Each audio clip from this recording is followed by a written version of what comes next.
Welcome back to our next unit, the Industrial Revolution. So let's get started.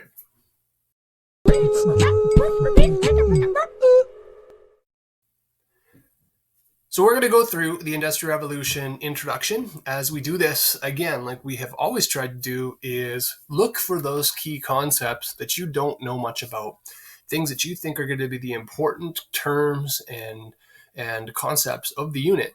And if you don't have a ton of background information on them, those are the questions we need to fill and the gaps we need to answer, because that's the whole point of the Industrial Revolution unit here, is to look and give you that information. So let's go ahead and review the introduction together, and this will launch our unit, which I kind of happen to like. It's one of my favorite, could be my favorite unit of the whole History 10, is looking at the Industrial Revolution. And let's get started here. So, introduction to the Industrial Revolution. In the early 1700s, life in the European countries was slow, quiet, and simple. Mostly everyone lived in the country, farmed, and made almost everything that they needed themselves. This included food, furniture, clothes, and much, much more. Many of these farmers did not own their own land or property, but they were poor peasants who paid rent to landowners. Everything around them was natural, including power sources. The only power sources available were carts pulled by horses, mules, or oxen. When one had to seed or harvest crops, they did it themselves by hand. However, many did mill their grain in mills powered by things like water and wind. Everyday objects were made by hand or craftsmen, as industries were still few and far between. Some examples of everyday objects used were sickles used to cut grasses and harvesting crops, and handcrafted tools used for everyday farm life. Okay, we get the idea of European life through the typical, idea of the Middle Ages. A lot of it was rural and agricultural. And then you had tradesmen who were very, very refined at a given skill, whatever that would have been. But a lot of things were done just by hand by very skilled people, even the farmers, okay? Now, a lot of us back at this point in time would have been in the farming peasant kind of class. We talked a little bit about this in France with the three estates, and the peasant portion of the third estate being the vast majority of the third estate. Now, the rest of Europe was not much different. I mean, maybe they weren't classified in those French classes or estates, but you still had that peasant class of people, and then you had the nobility and the upper class of people, the landowners and such. Okay, eventually what we're going to see is the rise of the merchant class, and that is in the middle class, and that's part of something that happens in the Industrial Revolution, is this kind of, I guess, expansion of wealth to the average person through initiative and hard work and whatnot, as we'll see. Okay, a lot of handwork, in other words, a lot of hard work, a lot of labor, and a way of life that was dependent upon human or animal power, which is energy that we exert on a day-to-day basis just by working. And there's only a limited amount of energy that human beings or animals can exert in order to create the output of goods or crops or whatever. And as soon as you can have mechanical ways of doing that, then you can start to see what the Industrial Revolution is all about. All right. Around 1750, Great Britain started to change. The population grew by 3 times. More staples of life were needed for survival, including then food, clothing, and housing to support the growth of population. Many new inventions were beginning to take the place of hand-done craftsmanship. Agriculture was very closely scrutinized as farmers began to use techniques to better the soil, better the systems of planting, harvesting, and improve irrigation processes. For the most part, this change was positive and accepted by the people of the land. I want to point out 2 things here. One is you have a growth of population, and we got to look at the factors that made that happen. So why does the population suddenly grow? And the second is, why does this seem to start in Great Britain? Why Great Britain as the starting point of the Industrial Revolution? And I would point forth this idea that you should be connecting already is which country had the most advanced and appreciated and maybe admired government system according to Enlightenment thinkers of the time. Because it goes back to the Enlightenment and the scientific revolution. Okay, the scientific revolution and the Enlightenment are looking for rational ways to improve the way of life here on Earth.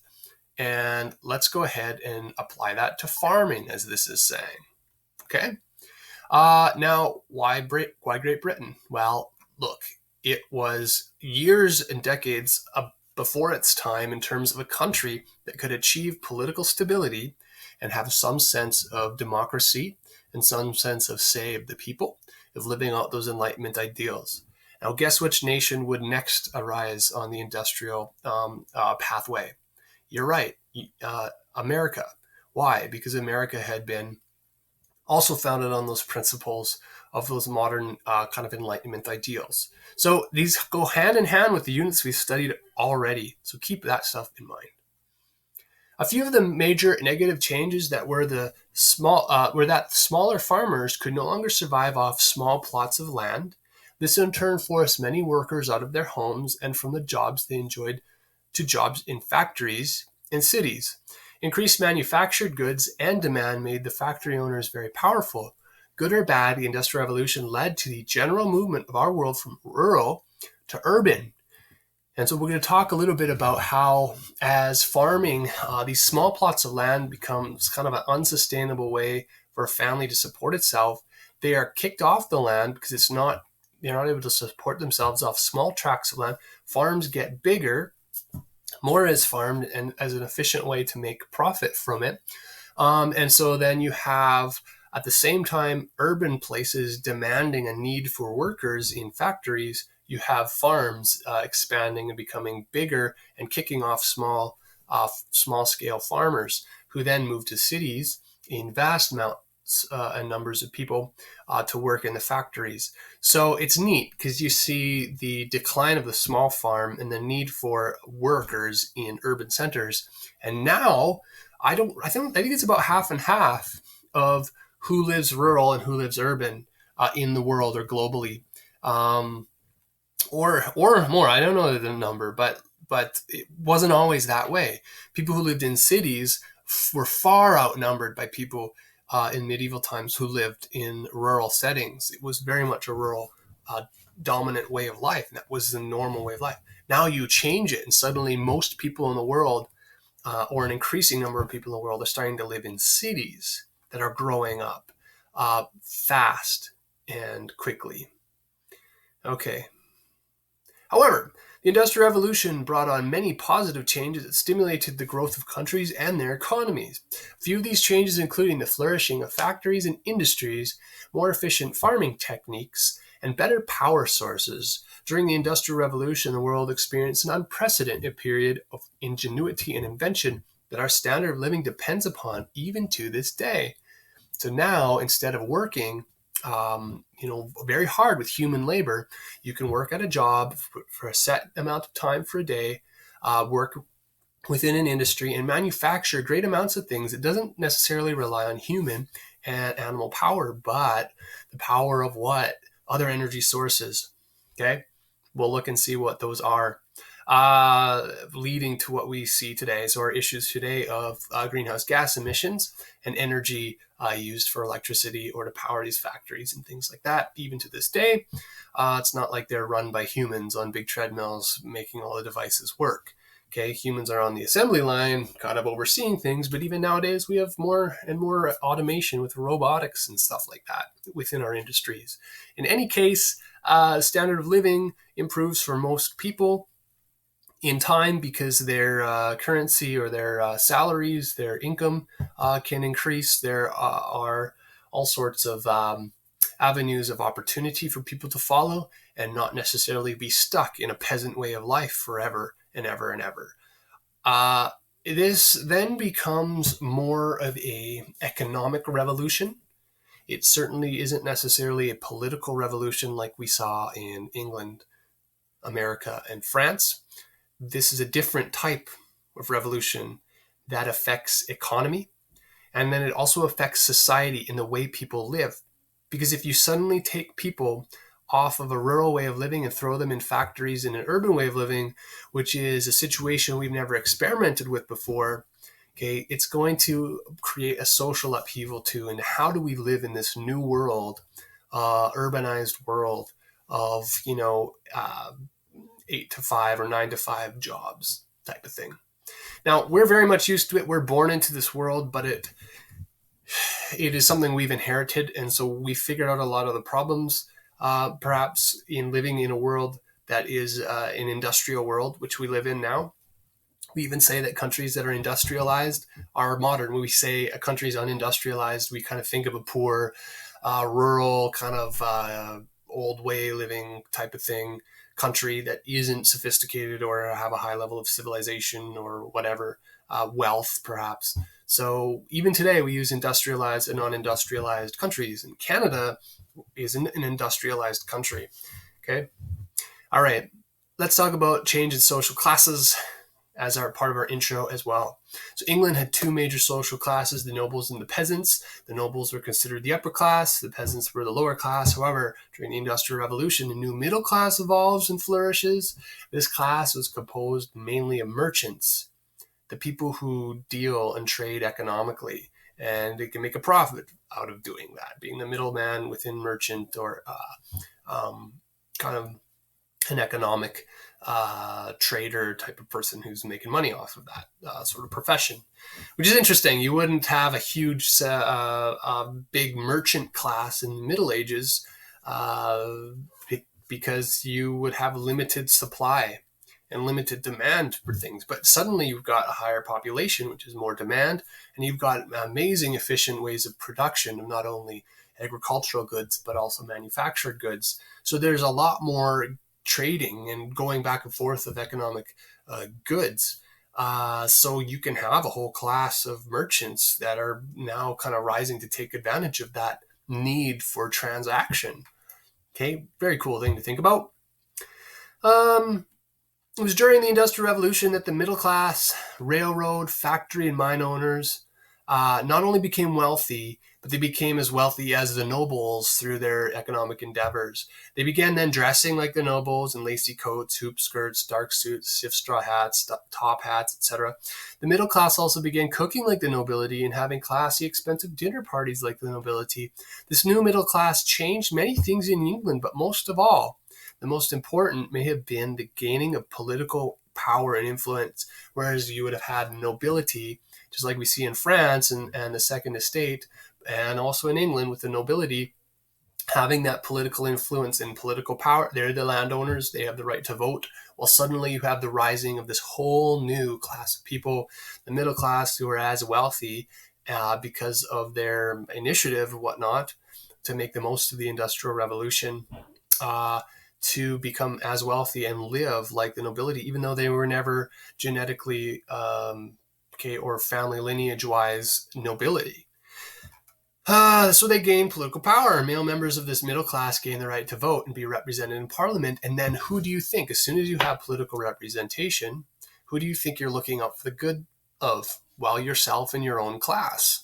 So now you have a government that is made up of nobility who is going to take care of its own needs, as well as middle class, which is going to take care of its own needs. And those merchants, keep in mind, are concerned about making wealth off of what? The backs of the peasantry again, the people who are the laborers or workers in your factories. It is very much then a situation of exploitation of the worker. So we'll talk a little bit about how the Industrial Revolution does that. So we see here, finally, the Industrial Revolution does not benefit everybody. It does not only create a middle class, but it creates an industrial working class, which is composed of most people. This class was comprised of the peasants who could no longer support themselves or their families by farming. The peasants did not own any land, so they had nothing to sell when times turned tough. They rented in urban slums. This in turn evolved into the peasants selling their labor in order to live. I give you my human work and my time, my skill, or whatever lack of skill, if it's an assembly line that requires no skill, in exchange for money. And then you kind of get trapped in this enslavement, sort of semi-enslavement, working paycheck to paycheck. The Industrial Revolution was a nightmare for these people. Often they had to work up to 16 hours a day, 6 days a week, very low wages that would just scrape by, if that. The peasants were also fined or fired if they couldn't keep up with their expected and often unrealistic duties. Many were injured and killed due to the unsafe working conditions during the Industrial Revolution in those factories. And even more devastating during this period was the fact that children and child labor was a thing. Children were often injured and killed in factories and in the mines while doing difficult and unsafe work. These deplorable working conditions led to the recognition of the rights of the working class and the passing of labor laws and creation of things like unions, which we'll talk about as the unit goes on, which protects the working class or the working person. Again, the working class person didn't have representation in Parliament. They couldn't help pass laws to take care of their own concerns and their own goods. Therefore, they were being exploited. So something to think about as well. All right, that is the introduction to the Industrial Revolution. I hope that gives you a very brief look that is kind of quite detailed about some of the concepts we'll be looking at in the Industrial Revolution. If none of that made sense, that's the point of looking at it further in the chapters we're about to read. I also wanted to mention to print off this handout or to fill it in digitally of the inventors we come across. It's the inventor list, and all these guys we will talk about in our slides, so you could double check the ones that you found in your readings. But take away and write their the inventor's name or the developer's name, and their invention or advancement in the technology or industry. You'll see what we mean. I think there says there should be 25. We'll see. Some people can get more, some a little less, but keep that in mind. You can also work on this list as we go through the unit also. So in the meantime, tune in soon for the next chapter and carry on with our reading and review of the video and questions. Get all of this stuff to help with your historical gap. We'll be looking at the Industrial Revolution coming up this next unit, and I hope you enjoy it. In the meantime, don't be lame, and see you soon.